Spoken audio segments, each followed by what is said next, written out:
नमस्कार, मैं उज्जवल मिश्रा। हमारे साथ आज के हमारे खास मेहमान हैं नवाब सिंह यादव जी।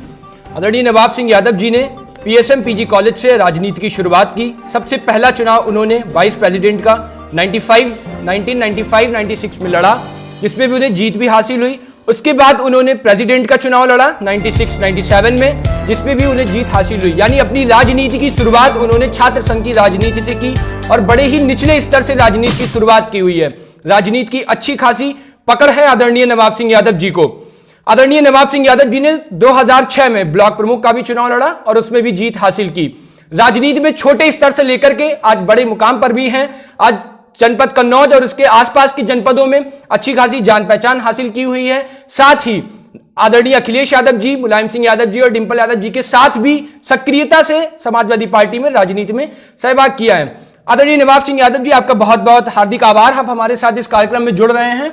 मैं आपसे पूछना चाहूंगा, आपने आज तक राजनीति में ब्लॉक प्रमुख के अलावा समाजवादी पार्टी से होते हुए किसी भी पद पर आप नहीं रहे, जबकि आपने बड़ी ही सक्रियता से समाजवादी पार्टी में अपना रोल अदा किया हुआ है। फिर भी कहीं ये तो नहीं कि आपको ऊपरी स्तर से नकार दिया गया है? आपने काम भी अच्छा खासा किया, फिर भी पद नहीं मिला आपको, ऐसा कुछ रहा है? देखो, हमारी इच्छा, हम पद के लिए राजनीति करने नहीं आए थे। जब मैं छात्र राजनीति में आया था तब भी हमारा एक ग्रुप वहाँ पे चला, हमारे नाम से चला, और तमाम उन जमीन से जुड़े नौजवानों को हमने राजनीति की शिखर तक पहुँचाया। संजीव कटियार को हम लोग राजनीति में लाए, संजय दुबे को हम लोग लाए, इंद्रेश यादव को हम लोग लाए। तो राजनीति में हमारा किसी पद पे पहुँचना राजनीति नहीं है, उद्देश्य नहीं है। हमारा निचले तबके लोगों को राजनीति में प्रवेश दिलाना और नौजवानों किसानों की लड़ाई लड़ना उद्देश्य रहा। और समाजवादी पार्टी में मैं एज ए कार्यकर्ता, मैंने कभी, आज हमारे यहाँ जिलाध्यक्ष के पद पे नामांकन हुए, आप पूछ लीजिए, मैंने कभी किसी के लिए नहीं किया। एक दफ़े हाँ विधायकी के लिए ज़रूर किया, उसमें पार्टी की अपनी थी सीमाएँ थीं, ऊपर से नहीं टिकट हो पाया। लेकिन इसके अलावा मैंने कभी कोई इच्छा नहीं की, ना प्रदेश में की ना जिले में की। आपने बहुत सारे लोगों को, बहुत सारे लोग ऐसे रहे जो आपके ही साथ, आपने तो चूंकि बहुत निचले स्तर से राजनीति की शुरुआत की, आपके बाद में आए हुए लोग आज बड़े बड़े पदों पर बैठे हुए हैं। कहीं ऐसा तो नहीं समाजवादी पार्टी में कुछ बड़े लोगों का गुमान आता हो या जो कुछ भी ऐसा रहता हो? क्योंकि आपको किसी पद पे ना होना आज बड़े बहुत से लोगों का ये सवाल रहता है। तो ये पद अलग चीज है, वो पदाधिकारी हो सकते हैं, वो नेता नहीं हो सकते हैं। नेता और पदाधिकारियों में अंतर है। आज आप जनपद का कितना बड़ा नेता ले आइए, मैं चैलेंज के साथ हर दल की बात करता हूं। जब हम एक आवाज देते हैं तो हजारों सैकड़ों एक घंटे में लोग आ जाते हैं। नेता वो होता है जो जनता के लिए मरे, जनता जिसके लिए मरे। वो लोग पदाधिकारी बन गए, लेकिन नेता नहीं। नेता वो होता है जिसे जनता लाइक करती है, और हमें विश्वास है, हमने लोगों के लिए किया है, जनता की लड़ाई लड़ी है। जब चाहते हैं, जब जनता हमारे साथ होती है। हम पदाधिकारी नहीं बनना चाहते हैं, हम नेता बनना चाहते हैं। सर, जनता तो चाहती है कि आपको कोई पद मिले, आपके कार्यकर्ता चाहते हैं आप किसी पद पर हो। आप देखिए, हमेशा लोगों ने फकीरों की मज़ारों पे माथा टेका है, सुविधा भोगी लोगों पे कभी जनता ने विश्वास नहीं किया है। सुभाष चंद्र बोस की आप बात करें, महात्मा गांधी की बात करें, और तमाम ऐसे लीडर हुए, उनके पास कोई पद नहीं रहा, लेकिन लोग आज उन्हीं का उदाहरण देते हैं, उन्हीं को याद करते हैं, उन्हीं के सिद्धांत पे चलने की बात करते हैं। हालांकि हमें संवैधानिक पद नहीं मिला, उसका मेरे अंदर कोई मलाल नहीं है, ना निराशा है। मैं तो लड़ता हूँ जनता के लिए और लड़ता रहूँगा, ये हमारा उद्देश्य है। तमाम निचले लोगों को, क्योंकि जब तक गरीब का बेटा राजनीति में नहीं आएगा, तब तक गरीब की बात उठाने वाला कौन होगा? क्योंकि जाके पाए ना जाए बेमाई, वो का जाने पीर पर आई। मजदूर का बेटा मजदूर का दर्द जानता है, किसान का बेटा किसान का दर्द जानता है। ये हमारा उद्देश्य है। कम से कम मजदूर किसानों के बेटे आए राजनीति में, ताकि एक पीढ़ी आने वाले बेटे जब वो बड़े पद पे हो जाएं, उनके बेटे भूल जाएं, वो तो अलग की बात, लेकिन कम से कम एक पीढ़ी उन्हें याद रहेगा कि मजदूर का दर्द क्या होता है, किसान का दर्द क्या होता है। बिल्कुल सही। आपने अभी अखिलेश यादव जी कन्नौज आए हुए थे। अखिलेश यादव जी जो बस एक्सीडेंट हो गया है उसमें पीड़ितों से मिले हुए थे। अखिलेश यादव जी ने जो डॉक्टर मिश्रा के साथ जो बर्ताव किया था वो बात ठीक है, उनके परिजन उनको बता रहे थे, वो कह रहे थे कि नहीं मिला, पैसा नहीं मिला, जो भी मुआवजे की राशि थी, ठीक है, विपक्ष अपनी सक्रियता से भूमिका अदा कर रहा था वहां पे, लेकिन उनके द्वारा जो डॉक्टर के साथ बर्ताव किया गया, क्योंकि हम ये नहीं कहते कि वो जाति विशेष था, वो मिश्रा था, ऐसा कुछ नहीं हमारा कहना है, लेकिन एक डॉक्टर, ऑन ड्यूटी डॉक्टर, ये बर्ताव सही था आपकी नजर में? मैं भी था वहां पर और मिश्रा जी के बगल में खड़ा था। क्या ये ठीक था कि कोई पीड़ित व्यक्ति अपनी बात बता रहा है नेता को, शायद हमारी समस्या हल हो जाए, कोई कार्यकर्ता सरकार की खामियों को बता रहा है, डॉक्टर जनता के लिए भगवान होता है, डॉक्टर को अपना काम करना चाहिए, डॉक्टर सरकार का प्रवक्ता बना है, डॉक्टर प्रशासन का प्रवक्ता बना है, डॉक्टर कह रहा है इतनी मौतें नहीं हुई, हमने वो सबरी लोगों को आर्थिक सहायता मिल गई है, ये क्या डॉक्टर का काम है? डॉक्टर जब बार बार, एक बार पहले रोक दिया गया, आप शांत रहिए, आप तो डॉक्टर बार बार क्यों बोल रहा है? डॉक्टर बीजेपी का प्रवक्ता तो था नहीं, डॉक्टर डीएम तो था नहीं कि सारा दायित्व उसका बन रहा था, उसे जवाब देना था। डॉक्टर का काम था इलाज करना। डॉक्टर अगर बार बार आप इंटरव्यू ले रहे हैं, एक बार किसी को मना करेंगे, बार में बीच में आ जाएगा, बीच में आए तो उससे यही कहा जाएगा चलिए बाहर निकलिए। तो ऐसा कोई गुनाह नहीं किया। आप लोग तह जाइए कि आखिर ऐसा हुआ क्यों। जब कोई बात हो रही है, बार बार मैं वहीं था, हम आपको फोटो दिखाएंगे कि मैं खड़ा था, वहीं पीछे खड़ा था, और हमें भी नहीं पता मिश्रा जी हैं कौन है। डॉक्टर की कोई जाति नहीं होती है, कोई धर्म नहीं होता है, डॉक्टर डॉक्टर होता है, धरती का भगवान होता है, और मरीजों के लिए, मरीज उस पर विश्वास करते हैं, उसका काम इलाज करना, मरीजों के दुख दर्द को दूर करना। बिल्कुल सर, हमने भी ये निष्पक्षता से दिखाया था। डॉक्टर अगर उन्हें पता होता ये मिश्रा है तो वो वहां पे पोस्ट नहीं पूछते, वो ये नहीं पूछते ये कहां का रहने वाला है, वो तो पूरी जांच पड़ताल करके आते। ये बात जिस किसी भी लोगों का, मैं आपके अपने तमाम दर्शकों से भी कहना चाह रहा हूं जो इस तरह से कह रहे हैं कि ये डॉक्टर मिश्रा होने की वजह से अखिलेश यादव जी ने ऐसा किया हुआ है, तो ये बात बिल्कुल गलत है। अगर उनको यह पता होता तो वहां पर वो उसकी पोस्ट नहीं पूछते, वहां पर वो कहां का रहने वाला यह नहीं पूछते। खैर, इन तमाम बातों, ये तो तह तक जाने वाली बात है।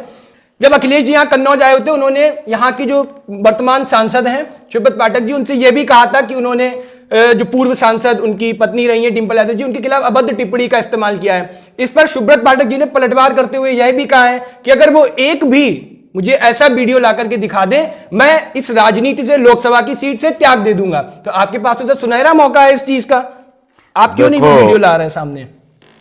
माननीय राष्ट्रीय अध्यक्ष जी ने जो कहा, अभी परसों एफआईआर दर्ज हुई भारतीय जनता पार्टी के कार्यकर्ताओं पे। हम ऐसी सैकड़ों पोस्टें दिखाएंगे, क्या क्या बोले हैं ये कौन बताएगा। अगर माननीय सांसद, माननीय राष्ट्रीय अध्यक्ष की बेटी वहाँ धरने पे बैठ गई, चली गई लोकतंत्र में, उसके लिए, बेटी के लिए क्या क्या लिखा लोगों ने। ये चैनल पे बोलने की बात नहीं है, मुझे शर्म आ जाएगी। आप अगर बात करना चाहते तो तमाम पोस्टें हम दिखा देंगे कि सौरभ कटियार ने क्या लिखा, निरंजन ने क्या लिखा, और भी किसी का। लेकिन सर, पोस्ट तो आपके कार्यकर्ताओं की तरफ से भी हुई थी और बहुत अभद्र भाषा, गालियां का उपयोग करते हुए पोस्ट आई थी। फिर मैं कहना चाहता हूं, हम लोग सम्माना है, समाजवादी हैं, लेकिन समाजवाद में सब कुछ छिपा है। हमारे बहुत से कार्यकर्ता सुभाष चंद्र बोस और चंद्रशेखर के अनुयायी हैं। ये नहीं है एक थप्पड़ इधर कर दोगे इधर खाते रहेंगे। आप प्रथम दृष्टा देखिए, प्रथम दृष्टा हमारे कार्यकर्ता ने, किसी ने गलती की हो, पहले कौन गलती कर रहा है, और जब गलती कर रहे हैं तो क्या जवाब नहीं दिया जाएगा? किनको समझाया जाएगा? हजारों लोग, लाखों की संख्या में किन्हें किन्हें समझाओगे? लेकिन सबसे पहले मैं ये दावे के साथ आपके चैनल के माध्यम से कहना चाहता हूं, हमारे वर्कर ने किसी ने पहले गलती की हो, पहले कुछ किसी के लिए लिखा हो, तो आप बताएं। तो सर ये तो लोहिया जी का हो गया। लोहिया जी तो चाहते थे कि किसी के थप्पड़ का जवाब प्यार से दिया जाए। नहीं नहीं, लोहिया जी ये कहते थे हम मारेंगे भी नहीं और मानेंगे भी नहीं जी। और हमारे तमाम दल के लोग, समाजवादी, हम लोग इस विचार मानेंगे भी नहीं और मानेंगे भी नहीं, और हम छेड़ेंगे नहीं और छेड़ोगे तो छोड़ेंगे भी नहीं।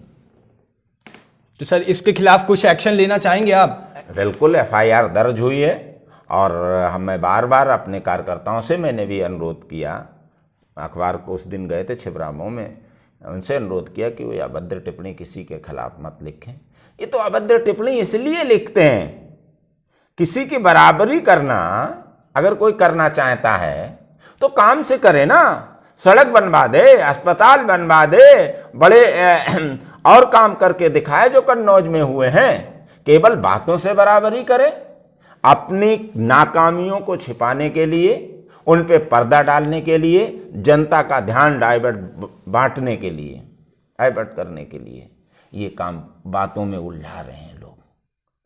हम अगर ये सवाल करें कि 3 साल की सरकार में कौन सा कन्नौज के लिए काम हो गया, वो तो इत्र व्यवसायी हैं। इत्र परफ्यूम पार्क कहाँ बन रहा है?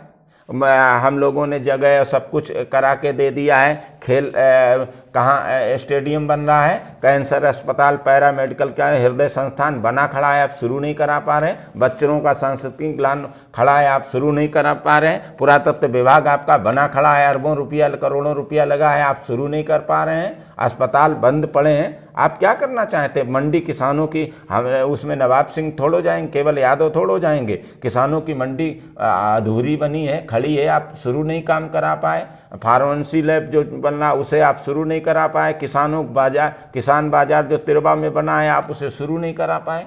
बिल्कुल, हम तमाम दर्शकों से यह भी कहना चाहेंगे, ये सवाल सिर्फ नवाब सिंह यादव जी का नहीं है, ये कन्नौज के तमाम जो यहाँ पे लोग रहते हैं उनका भी यही सवाल रहता है कि आखिर ऐसा क्या हुआ कि अखिलेश यादव जी की सरकार में चल रही इतनी योजनाएं, आज जब भारतीय जनता पार्टी की सरकार आई और उसमें भी सांसद भारतीय जनता पार्टी का हुआ, फिर ये योजनाएं क्यों नहीं शुरुआत हो पा रहा है, क्यों ये योजनाएं पेंडिंग में डाल दी गई हैं? खैर, इनका जवाब हम जानने की कोशिश करेंगे। तब तक मैं आपसे ये कहना चाहता हूं कि जो भी ये जो वीडियो की बात आई थी, यह वीडियो दिखाएं ना, जनता के सामने लाएं, उसमें तो वो अपना पद त्यागने को तैयार हैं, वो वीडियो सामने क्यों नहीं आ रहा है? देखो, वीडियो माननीय राष्ट्रीय अध्यक्ष जी ने बोला है, सारी चीजें, ये सवाल आप राष्ट्रीय अध्यक्ष जी से भी कर सकते हैं, उनके पास वीडियो होगा। अभी सर आप उनके प्रतिनिधि के तौर पर आप मेरे सामने हैं। समाजवादी पार्टी का हर एक कार्यकर्ता वो बोलते हैं कि राष्ट्रीय अध्यक्ष अगर मैं हूं तो मेरा भाई ही है, और भाई के नाते मैं आपसे ये पूछ रहा हूं। हम ये पूछते हैं, ये जानना चाहते हैं, अगर उनके, मान लीजिए वो वीडियो हमारे पास नहीं, झूठ हम क्यों बोलें? ये राष्ट्रीय अध्यक्ष जी के पास होगा, राष्ट्रीय अध्यक्ष जी ने कहा। लेकिन मैं ये कह रहा हूं, और उनके आगे पीछे चलने वालों की तमाम गंदी पोस्टें, तमाम गंदी तस्वीरें भी डाली हैं, तमाम आज भी हैं, हमारे पास होंगी, सांसद महोदया जी की भी हम दिखाएंगे। वो क्या करेंगे? क्या ये उन लोगों को मैं दिखाऊंगा, उन लोगों को पार्टी से निकाल देंगे? उनके वर्कर हैं, उनके पदाधिकारी हैं, जिम्मेदार पदाधिकारी हैं, तमाम वो भद्दी तस्वीरें हम अगर दिखाएं, तमाम वो भद्दे कमेंट्स जो आप पढ़ने में शर्मा जाएंगे, वो तस्वीरें जो आपकी नजरें देख नहीं पाएंगी, वो तस्वीरें अगर हम दिखाएं, तो क्या वो अपने उन पदाधिकारियों को पार्टी से निकालेंगे? हम जिस स्तर की राजनीति करते हैं, हम उस स्तर की बात करते हैं। अगर ऐसा करें तो हम आपको भी दिखाएं, वहां भी भेज दें। बिल्कुल सर, सवाल जायज है। इसके साथ ही सर, आपने जब राजनीति की बहुत छोटे स्तर से शुरुआत की, मैं ये जानना चाहता हूं आपसे कि जब छोटे स्तर से, आपने बहुत निचले स्तर से राजनीति की शुरुआत की, और आज ऐसे सैकड़ों युवा, सैकड़ों क्या हजारों युवा कन्नौज की ही धरती पर राजनीति की शुरुआत कर रहे हैं, राजनीति का बीज पन पा रहे हैं। तो आपकी राजनीति की शुरुआत करने में, जब आपने उस जमाने में अपने छात्र स्तर या बहुत छोटे स्तर से राजनीति की शुरुआत की और आज जिस तरह से राजनीति की शुरुआत हो रही है, क्या कुछ अंतर दिखा आपको? आज नौजवान राजनीति में आता है तो वो कभी कभी मुझे हंसी आ जाती है। वो हमसे ये बोलता है, दादा 1 साल हो गया है, मुझे क्या मिला? राजनीति में कुछ पाने के लिए, बनने के लिए राजनीति करता है। हमारा उन तमाम नौजवान साथियों से है, बनना नहीं, हमें कुछ करने के लिए राजनीति करना चाहिए। पहले हम कुछ करें तब हम बनेंगे। लेकिन आज जो नौजवान साथी आते हैं वो बनने के लिए आते हैं, ये दुर्भाग्यपूर्ण है। और मैं, राजनीति एक सेवा का साधन है। कौन कहता राजनीति खराब है? मैं दावे के साथ कहता हूं कि राजनीति एक पुण्य का काम है। राजनीति, लोग, गंदे लोग आ गए राजनीति में, जिन्होंने राजनीति को बर्बाद कर डाला।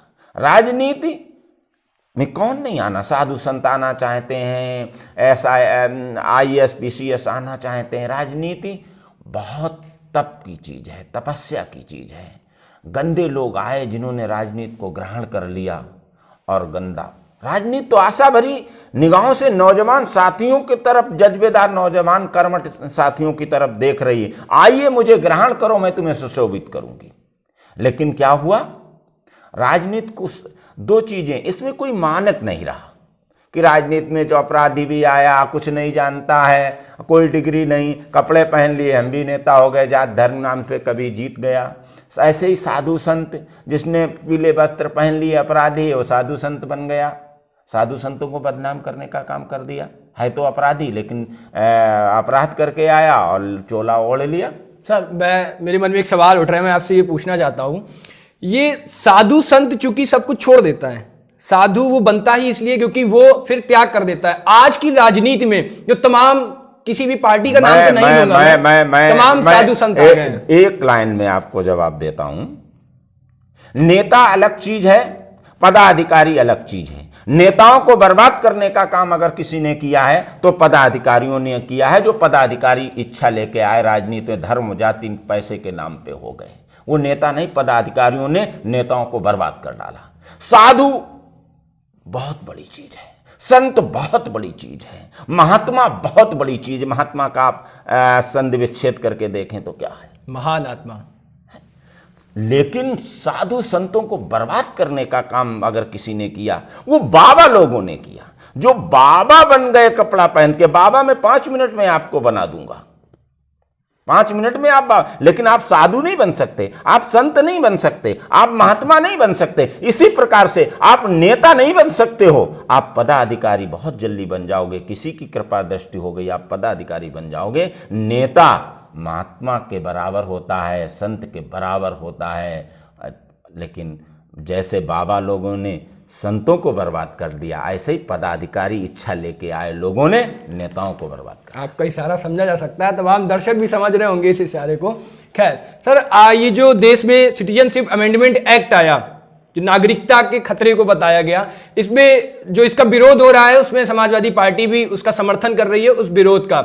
क्या ये विरोध जायज है? जब सड़कों पर लोग आ जाते हैं, गलियों में आते हैं, अब बच्चों के एग्जाम भी आ रहे हैं, बोर्ड परीक्षाएं भी आ रही हैं, क्या इससे बच्चे प्रभावित नहीं हो रहे हैं? क्या आम जन इन सब चीजों से प्रभावित नहीं हो रहा है? क्या ये सब होना सही है? इस तरह से विरोध होना सही है? विरोध करना, गलत नीतियों, सरकार की गलत नीतियों का विरोध करना हमारा संवैधानिक अधिकार हमें मिला हुआ है। लेकिन इस तरीके से तो नहीं ना सर। आप बात तो सुनिए, ऐसी हम स्थिति क्यों उत्पन्न करें? आप देखिए, कहीं ना कहीं जो सबका साथ सबका विकास की बात कही आपने ये कहा कि सबका साथ सबका विकास, सबको साथ लेके चलेंगे। आप कह रहे हैं हम बौद्ध को ले लेंगे, ईसाई को ले लेंगे, सिख को ले लेंगे, हिंदू को। आप फिर क्यों मुसलमान को क्यों नहीं लेंगे? आप कह रहे हैं उनके वो दूसरे देश हैं, वहां चले जाएं। तो आप हिंदू को ले लो, आप सिख को ले लो, आप जैन को ले लो। बौद्ध तो बगल में ही चीन बड़ा है, वहां चले जाएं बौद्ध, उनके जाने लंका चले जाएं बौद्ध, मॉरिशस चले जाएं बौद्ध, ईसाइयों के तो पूरे संसार भरे में देश हैं, वहां चले जाएं। जब हमारा संविधान, देश संविधान से चलता है, देश कानून से चलता है, हमारा संविधान हमें इजाजत नहीं देता धर्म और जाति लिंग के आधार पर बंटवारा करना। हमारा धर्म कहीं संविधान में लिखा, और संविधान में लिखा है जाति धर्म क्षेत्र भाषा के अनुसार कोई बंटवारा नहीं होगा। तो ये कैसा है? गलती तो आप कर रहे हैं, और आप गलती करेंगे तो विरोध होगा। अगर माता पिता भी कहीं अपने बेटे के साथ दुर्व्यवहार करते, एक को चाहते हैं एक को छोड़ देते हैं, तो उस परिवार में भी क्रांति होती है, झगड़ा होता है, तमाम तरीके का विरोध होता है, और जिसका असर पड़ता है परिवार पे। अब ये हमारा देश परिवार भी है, परिवार है।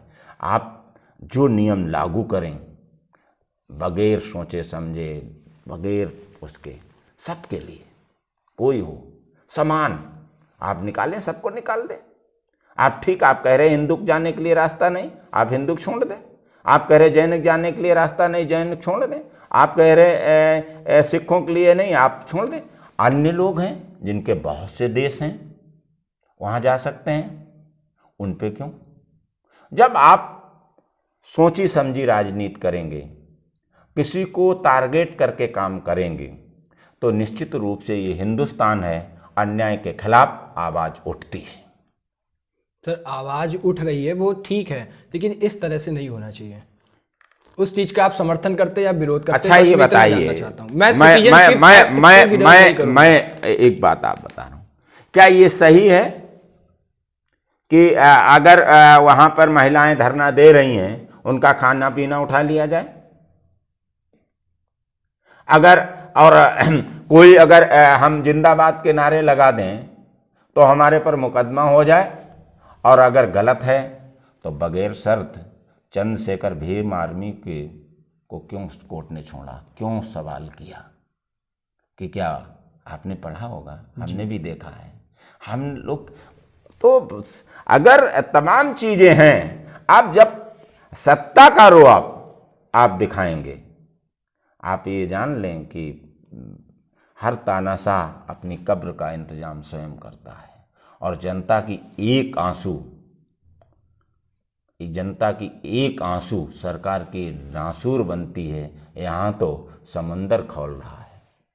बिल्कुल सर, अब तमाम बातचीत हो गई है। उसके साथ ही मैं ये जानना चाहूँगा, आज जो कन्नौज, या कन्नौज नहीं इस पूरे भारत के लिए मैं कहता हूँ, जो भी युवा है उसके लिए आप क्या संदेश देना चाहेंगे? हम सिर्फ राजनीतिक ही नहीं, अलग अलग क्षेत्रों में मैं तमाम युवाओं के लिए काम करता हूँ। सबसे पहले मेरा संदेश है कि दुर्भाग्य है ये हमारा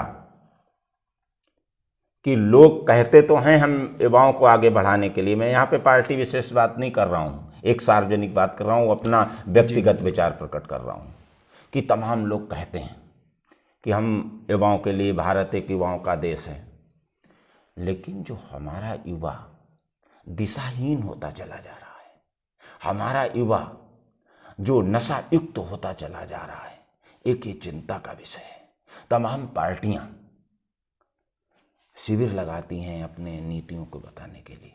क्या किसी पार्टी ने एक ऐसा शिविर लगाया कि नौजवानों को सही दिशा दी जाए और उसे नशा मुक्त बनाया जाए? क्योंकि भारत का भविष्य है युवा, और तमाम तरीके की बता दिए जाते हैं कि जीतोगे कैसे, जरूरत पड़े दारू बांट दो। बिल्कुल है, तो एक हर पार्टियों पे हम तो ये चाहते हैं कानून बने सुप्रीम कोर्ट का ये हो कि जो भी पार्टियां हैं उन्हें अपने यहाँ युवाओं को प्रशिक्षित करने के लिए शिविर लगाने पड़ेंगे कि हमें भारत को भव्य बनाना है, नौजवानों को नशा मुक्त बनाना है। हमारा नौजवान नशा युक्त हो गया। आप पंजाब की दशा देखिए, हम तमाम उन होनहार नौजवानों को ये नशा निगल गया। हम चाहते हैं जो समाज के बुद्धिजीवी हैं, सामाजिक संगठन हैं, वो लोग आगे आएं और नौजवानों को बचाएं। नौजवान बचेगा, पूरा परिवार बचेगा, देश बचेगा। नौजवान नहीं बचेगा, देश नहीं बचेगा। इसलिए नौजवानों को पहले रास्ता पे लाया जाए, उन्हें दिशा देने का काम किया जाए। ये हम प्रयास भी करते हैं, लेकिन हमारा एक दायरा है, हम जिले में कर सकते हैं, लेकिन तमाम लोगों, आपके चैनल के माध्यम से, पार्टियों से, समाज सेवियों से हमारा अनुरोध है, और मैं ये निसंकोच पूर्वक कहता हूँ कि हिंदुस्तान का नौजवान दिशा भटक रहा है, नशा युक्त होता चला जा रहा है, और ये प्रत्येक भारत नागरिक के लिए और प्रत्येक जो बुद्धिजीवी हैं उनके लिए चिंता का विषय है। आगे आए आप सर, इस पे याद आया, आप कन्नौज रत्न और ये सारी चीज़ें भी देते हो, उसके साथ ही और आप युवाओं के लिए क्या करते हैं, ये जानना चाहूँगा। आप देखें, मैंने कन्नौज रत्न दिया, जो विभिन्न क्षेत्रों में लोग आते हैं, हम लोग उन्हें आगे बढ़ाने के लिए काम करते हैं। हमने कन्नौज के लिए, आप देखें कि कन्नौज में हर्ष की राजधानी रहा उत्तर भारत, कन्नौज, एक स्टेचू नहीं था, हमने उस पर भी बहुत काम किया, प्रतिमा लगवाई, बहुत काम किया, बताया लोगों को। एक कन्नौज पे जो दाग लगा था कि जयचंद्र गद्दार, हम 5 लाख रुपए देने के लिए घोषणा करते हैं, एक संगोष्ठी कराते हैं, कार्यक्रम शिवरात्रि को कराते हैं, आइए बताइए मेरी धरती को गद्दार बताए, लोग जानते हैं, आने लगे इतिहासकार, बड़ी बड़ी डिबेटें होने लगी, कहीं पे ऐसा नहीं मिला, कुछ नहीं मिला। हम वो दाग को भी मिटाने का काम हम लोगों ने किया है। लोहिया जी की कर्म भूमि है, लोहिया जी की एक स्टेचू नहीं थी कन्नौज में, लोहिया जी की कर्म हमने ही लगवाने का काम किया चौराहे पे। आप देखें, गंगा यात्री लोग आते थे, चले जाते थे, हमारी सरकार में बड़ा काम गंगा पे हुआ है। आप जाने कि राधा, कौन कितने लोग जानते थे, राधा रानी जी का ननिहाल कन्नौज में है, भलंदर जी उनके नाना थे, कितने लोग जानते थे। हम लोगों ने राधा जी का, बांके बिहारी का मंदिर बनवाने का काम बड़ा सा किया है। विश्वामित्र की तपो स्थल है, उसके लिए हम भी प्रयास स्थल हैं कि कुछ काम किया जाए, जो भी हो सकता है कन्नौज के लिए, चूँकि ये मेरी मिट्टी है, इसके लिए हम सब कुछ करना चाहते हैं, और कन्नौज के लोगों की लड़ाई भी लड़ना चाहते हैं, नौजवानों को आगे बढ़ाना चाहते हैं। नौजवान आगे आएंगे, कर्मठ नौजवान जिस दिन आगे आ गए, किसान के बेटे राजनीति में आ गए, क्योंकि ये पूंजी, मेरी जो लड़ाई है राजनीतिक शुरुआत है। मैं पक्का समाजवादी हूँ, मैं सामंतवादियों का विरोधी हूँ, और जो राजनीति है पूंजीवादी, और देश को इससे बड़ा खतरा है। आप देखें, देश की प्रति व्यक्ति आय तो घट रही है, बेरोजगारी बढ़ रही है, कुछ पूंजीपतियों की आय लगातार दुगनी हो रही है। पूरा देश की जो आर्थिक इकोनॉमी है वो कुछ पूंजीपतियों के हाथ में जा रही है। हम लोग सब उनके यहाँ नौकरी, छोटे छोटे धंधे, बड़े बड़े माल खुलते चले जा रहे हैं, सब कुछ वहाँ मिलता है। चाय की दुकान ठप हो गई, सब्जी वाले की सब्जी नहीं बिक रही, जूता नहीं कपड़ा वाला, सब एक जगह मिलता चला जा रहा। आखिर हम सब क्या करेंगे? हम सब लोग उनके यहाँ नौकरी करेंगे। कुछ पूंजीपतियों के हाथ में जो पूरा हिंदुस्तान जा रहा है, रेलवे विभाग उनके साथ, रेलवे विभाग वो चला रहे हैं, गवर्नमेंट नहीं चला पा रही है। रेलवे विभाग की अगर आप बात करें, जहां 10 लोग बैठने की जगह है वहां 20 लोग बैठ के जाते हैं। 1.5 माह 2 महीना पहले हमें रिजर्वेशन कराना पड़ता है, और उसके बाद विभाग घाटे में जा रहा है। क्यों? दुकान खूब चल रही है, दुकान घाटे में, इसके मतलब चोरी हो रही है। एयर इंडिया घाटे में है, BSNL ठप होने जा रहा है, जियो खूब चल रहा है, इंडिको खूब चल रही है, एयर इंडिया घाटे में। क्या है भाई? वही प्राइवेट सेक्टर में फायदा ले रहे हैं लोग, और सरकारी में घाटा हो रहा है। बिल्कुल। तो ये चिंता का विषय है। अगर नौजवान किसान ना जागे, कुछ दिन बाद पूरा हिंदुस्तान कुछ पूंजीपतियों के हाथों में होगा, और हम सब उनके नौकर होंगे। इसलिए ये जागने का समय है और जगाने का समय है। बिल्कुल। तो मैं अपनी पत्रकारिता और राजनीति को अलग करके मैं अपना पर्सनल ओपिनियन ये दे रहा हूं कि ये जो कन्नौज चूंकि इत्र और इतिहास की नगरी कही जाती है, यहां पे इतिहास के लिए काम हुआ है, युवाओं के लिए काम किया है। और मैं इनकी पार्टी को ध्यान में नहीं, सिर्फ नवाब सिंह यादव जी का नाम ले रहा हूं। मैं फिर कह रहा हूं, पत्रकारिता और राजनीति को मैं बिल्कुल अलग कर रहा हूं। सिर्फ नवाब सिंह यादव जी ने इतिहास के लिए काम किया है, युवाओं के लिए काम किया है, किसानों का भी काम मैंने देखा है, क्योंकि जिस समय मैं था यहां पे तो मैंने कन्नौज में पूरा देखा है। तो ये सारे काम इनके, और ये काम वही कर सकता है जिसने एक निचले स्तर से राजनीति की शुरुआत की हो, गरीब के घर में रहा हो, देखा हो, उनकी समस्याओं को सुना हो। तो ये थे हमारे साथ, हमारे आज इस खास कार्यक्रम में हमारे साथ थे नवाब सिंह यादव जी। आपका बहुत बहुत धन्यवाद सर, आप हमारे साथ इस कार्यक्रम में जुड़े हुए हैं। अगले हफ्ते फिर हम लेकर के आएंगे किसी एक खास मेहमान को, तब तक के लिए नमस्कार।